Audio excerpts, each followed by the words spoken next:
दोस्तों नमस्कार, आप सभी का स्वागत आपकी अपनी YouTube channel RNS education news में। दोस्तों इस वीडियो में बात करने वाले हैं राजस्थान संविदा ANM GNM CHO तीन भर्तियों के वेरिफिकेशन डेट्स के बारे में। राजस्थान कर्मचारी चयन बोर्ड ने ये भर्तियां दोस्तों आयोजित करवाई थी, जिसमें ANM 3058 पदों पर, GNM 2338 पदों पर और CHO 5261 पदों पर। तीन भर्तियां जिसमें तकरीबन 10,000 से ज़्यादा अभ्यर्थी नौकरी लगने वाले हैं और 2 गुना अभ्यर्थी यानी कि करीब 20,000 से ज़्यादा अभ्यर्थी हैं, उनको वेरिफिकेशन का इंतज़ार है, वो अपने कागजात को तैयार कर रहे हैं। तो दोस्तों वेरिफिकेशन जो है कब से शुरू होने हैं, वेरिफिकेशन के लिए क्या क्या डॉक्यूमेंट चाहिए, वो हमने आप लोगों को 4 बार बता दिया है वीडियो के माध्यम से। तो आप लोगों को मुझे लगता है डॉक्यूमेंटेशन को लेकर के तो कोई दिक्कत नहीं होना चाहिए, कागजात को लेकर के दिक्कत नहीं होना चाहिए। ये वीडियो आप लोगों को आपका जो वेरिफिकेशन है उसके डर से बाहर निकाल देगा। इस वीडियो को बड़े इत्मीनान से सुनना है। और एक और बात कह देना चाहता हूँ वीडियो की शुरुआत में कि छोटी मोटी जो चीज़ें होती हैं, नाम में ए की जगह वी हो गया, बी हो गया, उन सब के लिए आप लोग शपथ पत्र दे सकते हैं, ठीक है। तो वेरिफिकेशन डेट्स को लेकर के बोर्ड का क्या मानना है दोस्तों। राजस्थान कर्मचारी चयन बोर्ड है वो वेरिफिकेशन संबंधित जो विभाग हैं उनके सहयोग से करने जा रहा है, यानी कि कर्मचारी बोर्ड जो है वो चिकित्सा विभाग की मदद लेगा। और उस मदद लेने के पीछे मकसद ये है कि जल्द से जल्द ये जो डीवी है ये कंप्लीट हो, आप लोगों को जल्द से जल्द नियुक्तियां मिलें, ये मनसा है। क्योंकि कर्मचारी चयन बोर्ड को 3 भर्तियां हैं जो चिकित्सा विभाग की पूरी करवानी है, ANM GNM CHO। तो इन तीनों में राजस्थान कर्मचारी चयन बोर्ड है वो यहाँ पर दोस्तों मदद लेगा संबंधित विभाग यानी कि चिकित्सा विभाग की। जो अपडेट है उस पर बात करते हैं। आइए देखिए आप लोग, आलोक राज मेजर जनरल जो बोर्ड के चेयरमैन हैं, इन्होंने कहा है कि ANM GNM CHO JRA agri supervisor computer भर्तियों के DV की संबंधित बातचीत विभागों से की जा रही है। यानी कि जो जिन जिन विभागों की ये भर्तियां हैं उन विभागों से बातचीत की जा रही है। प्रयास है विभागों की मदद से DV की जाए। जो डिपार्टमेंट्स हैं जैसे एग्रीकल्चर है, कृषि पर्यवेक्षक है, तो कृषि विभाग से बात की जा रही है कि भाई आप लोग कुछ कर्मचारी दीजिए, इन अभ्यर्थियों का वेरिफिकेशन हो जाए। इसी तरीके से जूनियर अकाउंटेंट हैं, इसके लिए भी संबंधित जो विभाग हैं उनसे बातचीत की जा रही है। CHO ANM GNM ये सारे के सारे जो हैं NHM के अधीन आते हैं, ये राजस्थान चिकित्सा विभाग के अंतर्गत आते हैं, तो इनसे भी बातचीत चल रही है। और दोस्तों यहाँ पर CHO ANM और GNM की DV डेट अगले हफ्ते में आ जाएगी, बाकी सब की डेट्स उसके बाद में। यानी कि तीनों जो भर्तियां चिकित्सा विभाग की, CHO ANM GNM, इन तीनों की जो डेट्स है वो यहाँ पर अगले हफ्ते यानी आज शनिवार है, अगला जो शुरू हो रहा है अब सप्ताह यानी कि 8 तारीख से लेके और जो उस डेट आएगा 8 के बाद अगले 6 दिन जोड़ लीजिए, 10 या 11 तारीख में या 12 तारीख में आप लोगों की इन तीनों भर्तियों की जो DV डेट है वो आएगी। और DV डेट आएगी इन तीनों भर्तियों की, वो कब के आएगी, 15 जुलाई बाद आएगी। अगर 10 तारीख को आती है डेट तो 4-5 दिन जोड़ लो, 11 को आती है तो उसमें 4-5 दिन प्लस कर लो। अब ये एक तरीके से सामंजस्य बिठाया जाएगा बोर्ड की तरफ से, क्योंकि एक साथ तो शुरू होने नहीं हैं। और मुझे तो ऐसा लगता है कि इसमें GNM और CHO को एक साथ कन्वर्ट कर लेना चाहिए, ताकि जो अभ्यर्थी CHO, क्योंकि कैसे भी अभ्यर्थी हैं जो CHO में भी सेलेक्ट हैं और GNM में भी सेलेक्ट हैं, तो वो दोनों में अगर DV कराना चाहें तो एक साथ ही हो जाए, ताकि उनको भी सहूलियत हो आने जाने की। तो ये काफ़ी बेहतर हो सकता है। बाकी तो दोस्तों डेट्स तो देखिए बोर्ड को तय करनी है। यहाँ मान के चलो 15 जुलाई, आफ्टर देन 15 जुलाई आप लोगों के वेरिफिकेशन स्टार्ट है। मैंने पहले भी कहा था जुलाई के महीने में कोई ना कोई भर्ती का वेरिफिकेशन हो जाएगा। यार बोर्ड एक साथ 3 भर्तियों के वेरिफिकेशन कराने जा रहा है।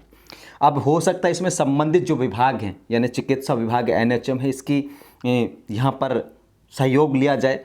और जहाँ तक मुझे लगता है कि सहमति बन गई है, क्योंकि ठाला ही बैठा है यहाँ पर एक तरीके से। NHM भी कोई काम करने को है नहीं तो वो करवा सकता है आराम से, क्योंकि ऐसा भी नहीं है कि भाई कुछ ज़्यादा ही काम हो।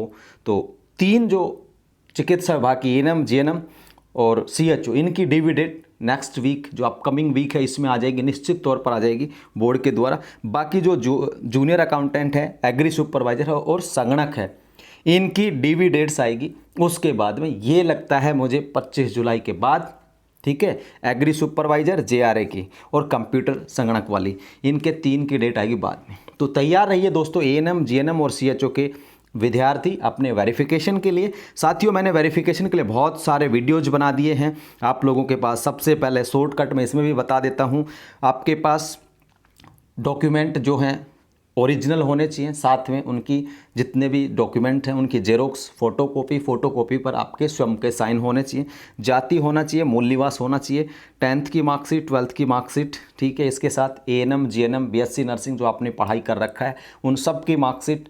डिप्लोमा के लिए काफ़ी अभ्यर्थी मैसेज करते रहते हैं, क्या सर जी डिप्लोमा चाहिए। डिप्लोमा दोस्तों ज़रूरी नहीं है, किसी के पास है तो लेते जाना, किसी के पास नहीं लेके आए आप लोग डिप्लोमा अपनी कॉलेज से, अपनी यूनिवर्सिटी से, तो ज़रूरी नहीं है। डिप्लोमा के कारण आपको कोई बाहर नहीं करा जाएगा, बिल्कुल बेफिक्र रहिए डिप्लोमा को लेकर के, काफ़ी सारे बच्चों के सवाल हैं। इसके अलावा दोस्तों जाति प्रमाण पत्र 1 साल से ज़्यादा पुराना नहीं हो, किसका, ओबीसी, एमबीसी, ईडब्ल्यूएस, ठीक है भाई। फॉर्म भरने के वक्त पे अगर आपका जाति पुराना था, ठीक है, 1 साल से ज़्यादा, और अब नया बनवा लिया, शपथ पत्र लगेगा। अब शपथ पत्र की भाषा ये है दोस्तों, आप सुनो मेरी बात बड़े ध्यान से। अगर आप लोगों ने लास्ट डेट जो थी, आपका फॉर्म आपने भरा था एएनएम का, जीएनएम का और सीएचओ का, उसके बाद अगर आप लोग जाति बनवा रहे हो, फॉर्म भरने की लास्ट डेट के बाद, क्या फॉर्म भरने की लास्ट डेट के बाद जाति बनवा रहे हो, तो आपके शपथ पत्र में ये चीज़ें लिखनी है आप लोगों को, ठीक है ना। क्या लिखनी है कि मैं, आपका नाम, पिता का नाम, आपका जो भी शहर है वो भी, तहसील, जिला जो भी लिख के यह प्रमाणित किया जाता है कि मैंने राजस्थान कर्मचारी चयन बोर्ड द्वारा विज्ञप्ति संख्या इतने इतने के तहत जीएनएम पद के लिए आवेदन किया था। यह है कि आवेदन के समय मैं ओबीसी वर्ग की पात्रता रखता था या रखती थी, और मेरे द्वारा जो सूचना दी गई है बिल्कुल सही है, गलत पाए जाने पर मेरी उम्मीदवारी निरस्त की जा सकेगी, ये लिखना है। अगर आप लोग नया जाति प्रमाण पत्र अब वेरिफिकेशन में लेकर के जाएंगे तो आप लोगों को ये जो अंडरलाइन मैं कर रहा हूँ इसका स्क्रीनशॉट ले लेना भाई। अगर लास्ट डेट के बाद नया जाति प्रमाण पत्र बनवा करके वेरिफिकेशन में लेकर जा रहे हो, तीनों ही भर्तियों के अभ्यर्थी ध्यान दो, ये जो अंडरलाइंस हैं रेड कलर में, इसका स्क्रीनशॉट ले लो, इसको लिखवा करके देना है। सिंपल सा है, मैं, आपका नाम, पिता का नाम, आपका गांव, शहर, फिर ये लिख देना कि मैंने राजस्थान कर्मचारी चयन बोर्ड द्वारा जारी विज्ञप्ति संख्या इसके तहत आवेदन किया था। यह है कि आवेदन के समय मेरी जो कास्ट थी वो ओबीसी वर्ग था और मैं उस वर्ग की पूरी पात्रता रखती थी, ठीक है। यदि मेरी सूचना गलत पाई जाती है तो मेरी उम्मीदवारी निरस्त कर सकते हैं, बस इतना लिखाना है। बहुदिया नीचे वो, अब स्टाम्प पेपर की दिक्कत आ रही, कितने रुपए का होगा, देखिए आप दोस्तों 20 के पे भी लिखवा सकते हैं भाई, ठीक है। मैं ज़्यादा सजेस्ट नहीं करूँगा कि 100, 200, 500 पे लिखवाने का, तो 20 का आराम से रखेगा, ठीक है, आप लोगों को अवेलेबिलिटी के हिसाब से ये लिखवा देना। उसके अलावा दोस्तों ये जाति का मैंने बता ही दिया, ओबीसी, एमबीसी, ईडब्ल्यूएस 1 साल से ज़्यादा पुराना नहीं हो, 1 साल से ज़्यादा पुराना है तो आप लोग को एक वैलिड शपथ पत्र देना पड़ेगा। लास्ट डेट के बाद बनवाया है तो ये जो मैंने अंडरलाइन किया था ये वाला शपथ पत्र, ठीक है दोस्तों। और उससे पहले का है तो आप लोग लिख सकते हैं इसमें कि आवेदन के समय या मेरी वर्ग यही है और मैं जाति प्रमाण पत्र जो है मैंने पेश कर दिया है, ठीक है। अब ये बात हो गई। उसके बाद देखिए दोस्तों SC ST के पुराने चल जाएंगे, कोई दिक्कत नहीं है, कोई इशू नहीं है, कोई भी दिक्कत नहीं है SC ST को। मूल निवास को लेकर काफ़ी बच्चों का सवाल आता रहता है, तो दोस्तों मूल निवास आपके पास बना हुआ हो बस, कोई दिक्कत नहीं है। इसके अलावा काफ़ी जिलों के जिले चेंज हो गए, नए जिले, अब वो सोच रहे हैं यार नए का लेके जाऊँ पुराने का लेके जाऊँ। देखो भाई जो है ना आपके पास वो लेके जाओ, नए जिलों का नहीं भी लेके जा रहे तो कोई पहाड़ नहीं टूटेगा, कोई दिक्कत नहीं है, आप लोग लेके जा सकते हो। किसी के नाम, गांव, पते में मिस्टेक है, आप लोग शपथ पत्र दे सकते हो, मैं मना नहीं कर रहा, यही तरीका है, ठीक है साथियों।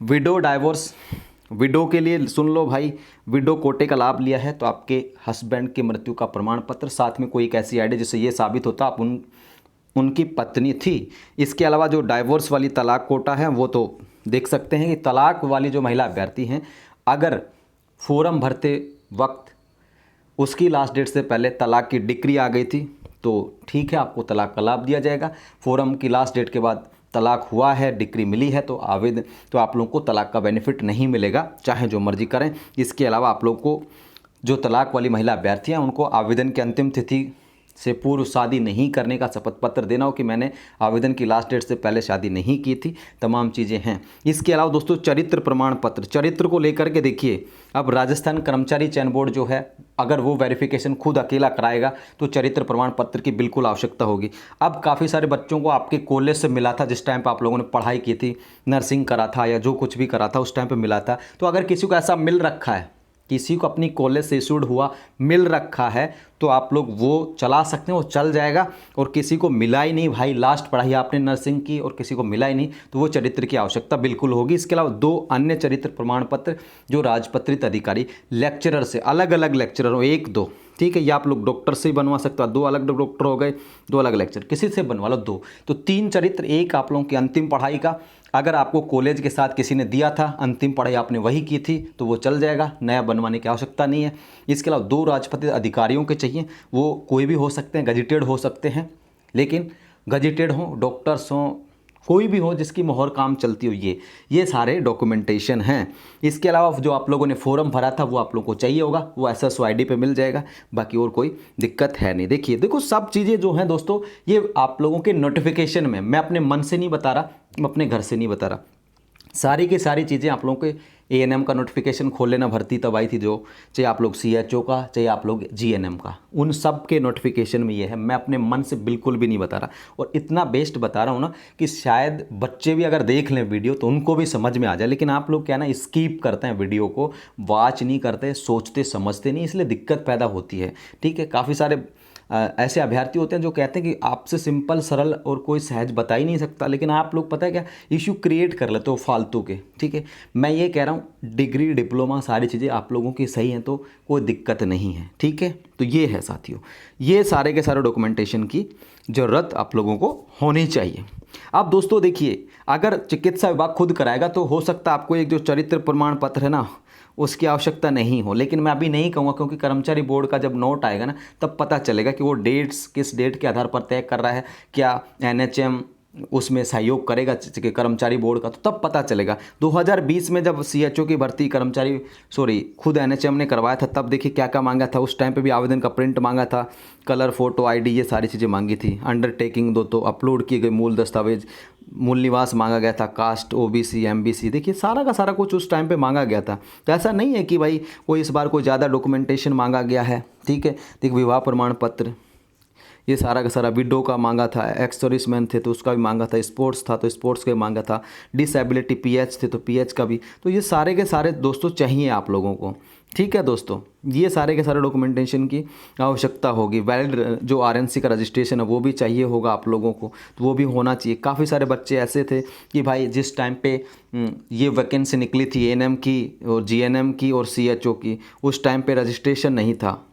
अब मैं ये बात क्लियर कर देता हूँ, जिनका रजिस्ट्रेशन ANM, GNM और CHO की भर्ती के समय नहीं था और उन्होंने फॉर्म भर दिया था बिना रजिस्ट्रेशन के, और अब आप लोगों के पास रजिस्ट्रेशन भी RNC का, तो दोस्तों एक बात बता दूं, जिस टाइम पे ये लोग फॉर्म भरे जा रहे थे ANM, GNM, CHO के, उस टाइम पे अगर आप लोगों ने ANM, GNM और CHO, ध्यान से सुन लो, और CHO, इन तीनों भर्तियों के फॉर्म भरने के वक्त आपके पास RNC नहीं था, यानी आया नहीं था, और अगर आपने अप्लाई कर दिया था RNC के लिए, किसके लिए, राजस्थान नर्सिंग काउंसिल के रजिस्ट्रेशन के लिए, इन तीनों भर्तियों के फॉर्म भरने के वक्त अगर आप लोगों ने अप्लाई कर दिया था और बाद में आया था तो कोई दिक्कत नहीं है। और यदि आप लोगों ने ऐसे ही मज़े लेने के लिए फॉर्म भर दिया था कि मैं बाद में रजिस्ट्रेशन करा लूँगी, और आवेदन की डेट के बाद आप लोगों ने रजिस्ट्रेशन के लिए अप्लाई किया था, तो आप इस वैकेंसी से बाहर हैं। ठीक है, पाकिस्तानी भाषा में बाहर, तो वो चीज़ बोल रहा हूँ, बाहर हैं आप लोग। ठीक है, ये इस बात का ध्यान रखें, यानी कि रजिस्ट्रेशन उनका वैलिड होगा जो आवेदन के समय, आवेदन की लास्ट डेट से पहले RNC में रजिस्ट्रेशन के लिए अप्लाई कर चुके थे, उनका रजिस्ट्रेशन मान्य होगा। काफ़ी सारे ऐसे बच्चे इस रडार में आ रहे हैं जिन्होंने ऐसे फॉर्म भर दिया, तो अब उनके लिए दिक्कत क्रिएट होगा भाई। जो है वो है, आप लोगों के सामने है। ठीक है, और ये कुछ एफिडेविट्स हैं साथियों, मैं अभी इनको साझा मैं इसलिए नहीं कर पा रहा हूँ क्योंकि देखते हैं कि राजस्थान कर्मचारी चयन बोर्ड जो है वो क्या कुछ करता है। अगले सप्ताह में जब वेरिफिकेशन के डेट्स आएंगे तब क्या वो NHM की सहयोग लेगा नहीं लेगा, तो अगर एनएचएम का सहयोग लेगा तो ये एफिडेविट्स आप लोग यूज कर पाएंगे।